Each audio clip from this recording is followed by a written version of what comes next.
వాసిరెడ్డి పద్మాలని 1000 మందిని సృష్టించగలిగినటువంటి కెపాసిటీ ఉన్నటువంటి నాయకుడు జగన్మోహన్ రెడ్డి గారు.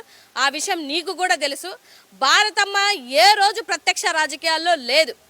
30 సంవత్సరాల రాజకీయ చరిత్రలో ఉన్నటువంటి రాజశేఖర్ రెడ్డి గారు ఉన్న హయాంలో ఏ రోజు ఆవిడ బయటకు వచ్చి ఒక మాట మాట్లాడలేదు.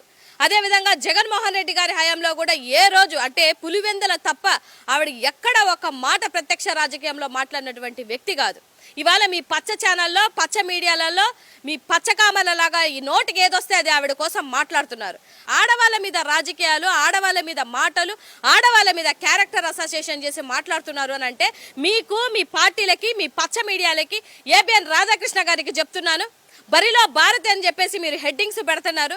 ఏ మాత్రమైన నీకు నిసిగ్గుగా ఉంటే గతంలో చంద్రబాబు నాయుడు గారు జైలుకి వెళ్ళిన రోజు ఆ రోజు బరిలో భువనేశ్వరి, బరిలో బ్రాహ్మణి అని నువ్వు రాయాలి కదా. నువ్వు ఎందుకు రాయలేకపోతున్నావు? నిన్న పెద్ద పెద్ద అక్షరాలలో మద్యం స్కామ్ లో భారతి గారు ఉన్నారని చెప్పేసి పెద్ద హెడ్డింగ్స్ పెట్టి రాసావు. అదే రోజు సాయంత్రం ఎవరైతే ఆ అనిల్ రెడ్డి గారికి సంబంధించినటువంటి వాళ్ళ మదర్ పేరు కూడా భారతిరెడ్డి, ఈ భారతిరెడ్డి గారు వేరు, ఆ భారతిరెడ్డి గారు వేరు అని నువ్వు ఎక్స్ప్లెనేషన్ ఇచ్చుకొని చిన్న చిన్న రాతలు రాస్తున్నావు.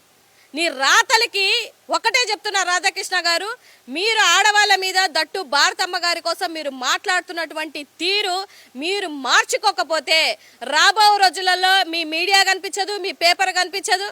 ఇంకా చెప్పాలంటే ఆడవాళ్ళందరూ నీకు బుద్ధి చెప్పే రోజు ఒక రోజు దగ్గరలో పడినట్టుంది.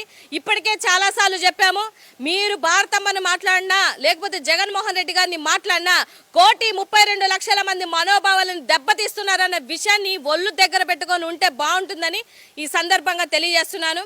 అంతేకాకుండా నీ బోర్డు పేపర్లు లేకపోతే వేరే పార్టీ పర్మిషన్లు భారతమ్మకు అవసరం లేదు. ఆవిడ రంగంలోకి రావాలనుకుంటే ఆవిడ వస్తారు. మీ పర్మిషన్ లేని మీ హెడ్డింగ్స్ ఏంది నాకు అర్థం కాదు. కాస్త నిసిగ్గుమైనటువంటి రాజకీయాలు మానుకోండి. ఇప్పటికైనా కూడా డెఫినెట్గా రాబో రోజులలో ఇలాంటి వాసిరెడ్డి పద్మ గారికి లేకపోతే ఇలాంటి పచ్చ ఛానళ్ళకి జవాబు చెప్పే రోజు దగ్గర పడిందని ఈ సందర్భంగా తెలియజేస్తున్నాను.